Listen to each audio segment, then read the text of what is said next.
오늘 말씀은 고린도전서 16장 1절로부터 11절까지 말씀입니다. 성도를 위하는 연보에 대하여는 내가 갈라디아 교회들에게 명한 것 같이 너희도 그렇게 하라. 매주일 첫날에 너희 각 사람이 일을 얻은 대로 저축하여 두어서 내가 갈 때에 연보를 하지 않게 하라. 내가 이를 때에 너희의 인정한 사람에게 편지를 주어 너희의 은혜를 예루살렘으로 가지고 가게 하리니 만일 나도 가는 것이 합당하면 저희가 나도 함께 가리라. 내가 마게도냐를 지날 터이니 마게도냐를 지난 후에 너희에게 나아가서 혹 너희와 함께 머물며 과동할 듯도 하니 이는 너희가 나를 나의 갈 곳으로 보내어 주게 하려 함이라. 이제는 지나가는 길에 너희를 보기를 원치 아니하노니 이는 주께서 만일 허락하시면 얼마 동안 너희와 함께 유하기를 바람이라. 내가 오순절까지 에베소에 유하려 함은 내게 광대하고 공효를 이루는 문이 열리고 대적하는 자가 많음이니라.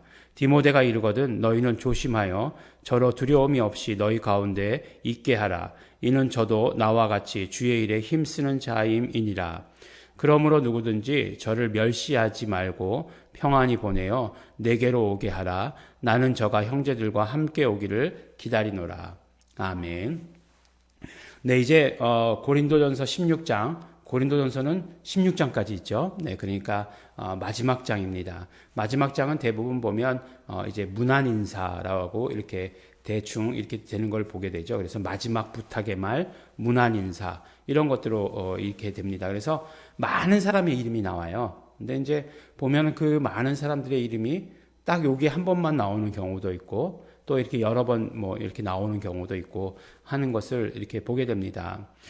그때 그 많은 사람, 사도 바울의 편지에 나왔던 사람들의 이름, 굉장히 귀중한 사람들이다라고 이렇게 생각을 하게 됩니다. 처음에 이제 마지막 당부를 이야기할 때 어떤 이야기를 했죠? 연보에 대해서 이야기했죠. 연보라고 하는 것은 우리가 그냥 알고 있기로 헌금이다라고 이렇게 얘기합니다. 근데 사실은 이 연보라는 말 로게이아라고 하는데 뭐 로고스랑 비슷한 그런 단어 같죠.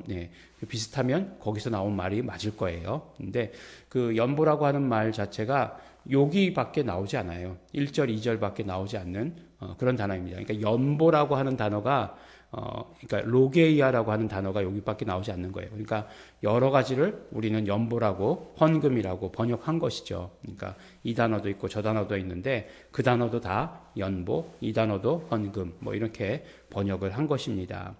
근데 보니까 이제 헌금에 대해서 이야기할 때 뭐라고 얘기하냐면 갈라디아 교회들에게 명한 것 같이 너희도 그렇게 하라라고 이렇게 얘기하고 있죠. 갈라디아 교회에 어떻게 명하셨는가 알아야 되는데 그런 기록은 없는 것 같아요.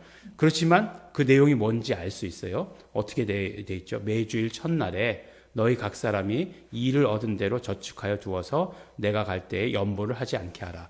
그러니까 이 말을 딱 들으면은 내가 갈 때 헌금하지 않도록 하라는 얘기인가? 라고 생각할 수도 있지만 무슨 말씀이죠? 미리미리 해라. 이 얘기죠. 그러니까 미리미리 매주 단위로 이렇게 그 헌금을 준비해 둬라. 라고 하시는 그런 말씀인 거예요. 그러니까 우리는 지금 헌금에 대해서 이야기할 때 우리가 그 모든 그런 어떤 물질의 소득의 10분의 1에 해당되는 11조를 내죠. 그 다음에 이제 우리가 감사헌금을 한 주간의 감사헌금, 그 다음에 또 주정헌금을 내고 또 선교헌금을 내고, 네 그렇습니다. 건축헌금을 내고 우리 교회 헌금 종류는 딱 그것밖에 없어요. 그렇게 내게 되는데 그것을 어떻게 하느냐? 미리미리 준비해둬라라고 이렇게 얘기하는 거예요. 그러니까 뭐 사도 바울이 왔네. 바울 선생님이 오셨습니다. 막 그때 이렇게 헌금하고 그러지 말고 미리미리 준비해둬라라고 이렇게 말씀하는 거죠. 제가 이제 어릴 적에 이제 시골에 가면 우리 이제 할머니 댁에 가면 거기가 이제 경상북도 김천이라고 하는 곳에서 조금 더 이제 들어간 시골이었는데 그곳에 있는 교회는 이제 계령이라고 하는 곳이었어요. 계령교회. 그곳의 교회는 고신측 교회였습니다. 고신측 교회. 고신측이라는 것이 뭐냐면 이제 신사참배 거부파잖아요. 신사참배를 안 한 그 파예요. 그렇기 때문에 그 프라이드가 대단합니다. 근데 굉장히 율법적이에요. 그래서 주일날은 뭔가 경제 활동을 하면 안 됩니다. 주일날 일하는 것뿐만 아니라 주일날 뭘 사 먹어도 안 돼요. 네. 누가 제일 고생하느냐? 네. 주일학교 선생님들이 제일 고생하죠. 왜 주일학교 선생님들이 고생하느냐?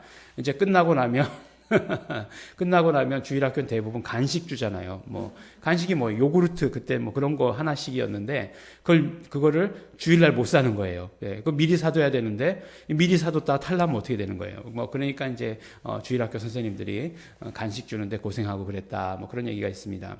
근데 이제 헌금에 대해서도 굉장히 철저했어요. 제 기억에 나는 거는 주일날 이제 역장수가 와가지고 이제 엿을 바꿔 먹었는데 할머니한테 되게 혼났던 기억이 납니다. 이제 헌금도 이제 미리미리 준비해둬서 깨끗한 돈, 예, 그 일주일간에 만났던 돈 중에서 깨끗한 돈, 안 그러면 이게 다리미로 다려가지고 예, 이렇게 내는 예, 그런 모습이었습니다. 근데 하여간 저는 뭐 그런 것에 대해서 부정하진 않아요. 하지만 마음이 중요하지, 예, 그런 어떤 형식은 중요하지 않다라고 이렇게 생각합니다. 그래서 그런 어떤 그 물질에 대해서, 하나님께 대한 물질에 대해서 철저한 마음은 굉장히 중요해요. 예, 그냥 대충, 두루뭉실, 예, 이렇게 해서는 사실은 안 됩니다. 철저하게 이렇게 물질에 대해서는, 가지고 있는 것이 좋아요. 그 물질관에 대해서 그러면 누가 훈련시킬 수 있느냐? 그건 부모가 집에서 훈련시키는 게 제일 좋습니다. 그래서 헌금하도록, 자녀들로 하여금 헌금하도록 하고, 예. 헌금했어! 뭐 이렇게 물어보지 마시고요. 예. 항상 그 부모가 보여주는 대로 자식들은 생활하게 되어 있어요. 그래서 헌금하는 모습, 예, 다 이렇게 보여주고, 그 다음에 헌금해야 되죠. 그러니까 부모가. 헌금해야 자녀들에게 헌금하는 교육이 그대로 이루어집니다. 그래서 그거 굉장히 중요하고. 또 사도 바울이 이제 헌금을 강조한 이유가 두 가지가 있어요. 첫 번째 뭐냐면 예루살렘에 기근이 들었어요. 그 당시에. 기근이 들어서 예루살렘 교회가 굉장히 어려워요. 그러니까 예루살렘 교회는 어렵죠. 왜냐하면 이 사람들은 커뮤니티를 이루고 살아요. 근데 커뮤니티를 이루고 살아간다고 하는 것이 가장 그들에게 있어서 커뮤니티의 중심이 되는 건 뭐죠? 종교예요. 유대교라고 하는 이 종교예요. 그러면 이 커뮤니티에서부터 벗어나게 되면 모든 정치, 경제, 사회, 문화 이 모든 것들로부터 다 소외되는 거예요. 예, 그리고 요새 소위 말하면 이제 왕따죠, 왕따. 왕따의 삶을 살아야 되는 거예요. 근데 게다가 이 사람들도 어렵게 된 거예요. 주류 커뮤니티도 어렵게 되었는데, 그러면, 거기서부터 왕따 당하는 이 커뮤니티는 얼마나 더 어렵겠습니까? 그러니까, 여기는 이제 예루살렘으로부터 떨어진, 마게도니아잖아요. 마게도니아. 이런 유럽, 아가야 지방. 여기는 아가야 지방이죠. 마게도니아, 아가야 지방. 이제 갈라디아 지방은 이쪽에 아시아 지역에 있는 거고, 그런 지역에서부터 헌금을 모아가지고 이제 구제하는 일에 힘썼습니다. 그리고 그렇게 꼭 그래서 전도 여행을 마치고 나면 예루살렘에 들려서 그 모든 것들을 헌금하고 구제하고 하는 것들을 했어요. 그렇지 않겠어요? 사도 바울에게 있어서도 그건 굉장히 기쁜 일이었을 것 같아요. 이렇게 이방 지역에 복음이 전해지는 것뿐만 아니라 또한 그뿐만 아니라 이제 어떤 물질적인 것도 이렇게 구체적으로 이렇게 할 수 있다라고 하는 것, 그리고 이렇게 성도들이 생겨서 그 성도들이 협력한다라고 하는 것, 굉장히 중요한 것이죠. 그 다음에 또 두 가지 의미는 여러 번 말씀드린 적도 있지만 이사야서 마지막 장이에요.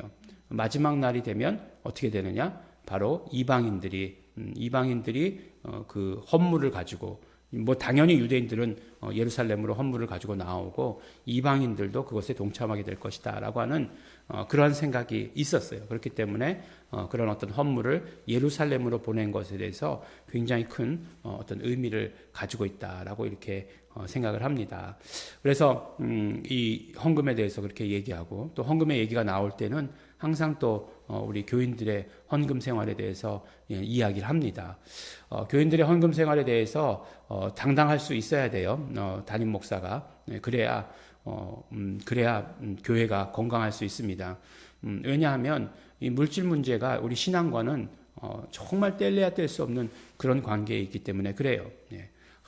그냥 할렐루야, 날마다 할렐루야 하는데 헌금은 10원도 안 해. 그 신앙이, 그 믿음이 며칠이나 가느냐. 예, 그건 정말 두고 봐야 하는 일이죠. 예, 영원히 갈 수도 있다 이렇게 얘기할 수도 있겠지만 예, 그렇지 않습니다. 그렇지 않습니다. 그러나 정말 조용히 내가 이 교회에서 맡아야 될 부분들을 감당한다라고 하는 그런 분들이 있어요. 그런 분들은 예, 뭐 튀지도 않고 뭐 요란하지도 않지만 계속해서 정말 그 믿음 생활을 유지해가는 것을 이렇게 보게 됩니다. 그래서 우리가 11조 하는 것, 감사헌금하고 주정헌금하고 하는 것들, 또 마음을 주시면 건축헌금하고 선교헌금하는 것, 이 모든 것들에 대해서 우리가 최선을 다해야 합니다. 그러면 그 모든 것들이 우리가 뭐라고 얘기하고 있죠? 헌금에 대해서 하늘에 쌓는 것이다라고 이렇게 말씀하고 있기 때문에 하늘에 쌓아야 되는 것이고, 또 교회가 운영이 돼야 되잖아요. 지금은 뭐 헌금 아니고는 교회가 운영될 방법이 없죠. 네. 교회는 수입이라고 하는 것이 수입난이 헌금밖에 없어요. 뭐 5가지 종류의 헌금밖에 수입이 없어요. 네.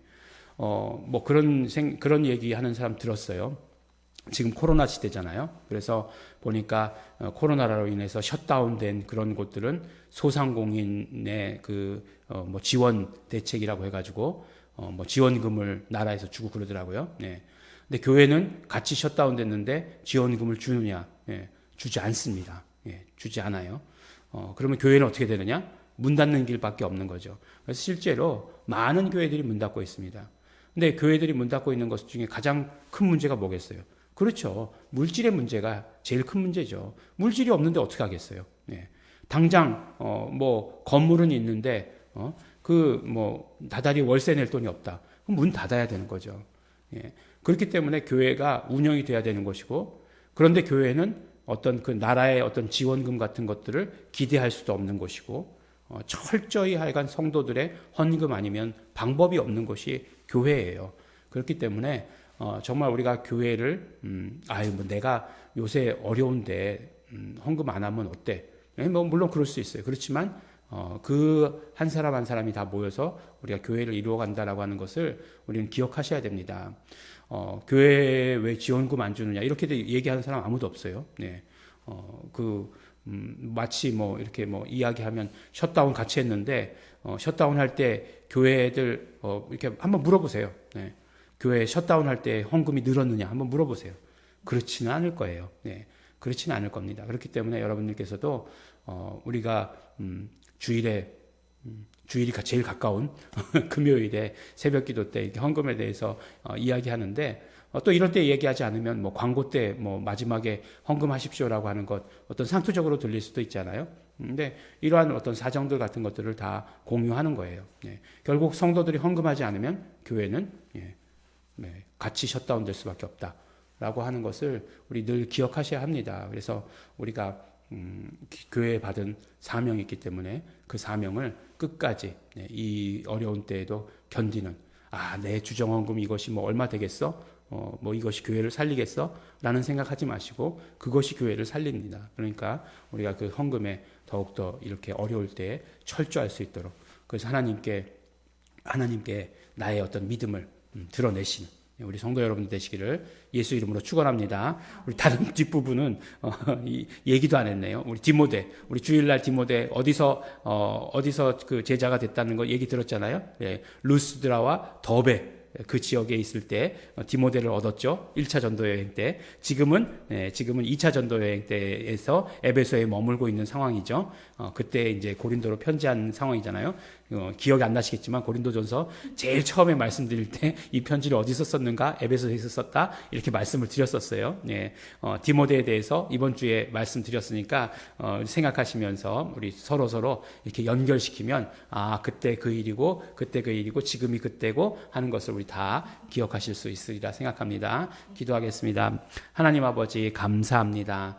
하나님 아버지 우리가 정말 오늘 또 물질에 대해서 말씀을 들으면서 아버지 하나님 우리 하나님께서 우리의 물질 생활을 축복해 주시는 것에 감사하며 감사드립니다. 하나님 아버지 우리가 정말 하나님과의 관계 가운데서 물질과의 관계가 아버지 하나님 언제나 확실한 그런 우리 모든 성도들 될 수 있도록 아버지 하나님 도와주시옵소서. 그래서 아버지 하나님 우리의 모든 삶이 형통케 하여 주시옵시고 또 그러므로 말미암아 또 하나님께 더욱더 드릴 수 있는 또 예수 그리스도의 다시 오시는 그 날을 향해서 정말 땅끝 예루살렘을 향해서 나아가는데 우리의 온전히 쓰임받을 수 있도록 되기를 간절히 바라고 소원합니다. 우리 사명이 있으니 그 사명을 온전히 감당하는 모든 성도들 될 수 있도록 축복하여 주시옵소서. 감사드립니다. 예수님 이름으로 기도드렸습니다. 아멘. 우리 이 시간에 기도하실 때 우리 감사하시면서 기도하시기 바랍니다. 우리가 소망 가지고 또 우리에게 받은 그런 소명이 있기 때문에 우리 정말 우리 하나님께 나아갈 수 있도록 한 걸음 한 걸음 땅끝 예루살렘을 향해 나아갈 수 있도록 하여 주신 것 너무나 감사합니다. 사도 바울의 여정과 같이 그렇게 나아가게 하여 주신 것 감사합니다. 우리 정말 하나님께 온전히 물질 드리고 또 물질에 축복받는 자 되게 하여 주시옵소서. 우리 또 감사하시면서 우리 결단하시면서 다시 통성으로 기도하시겠습니다.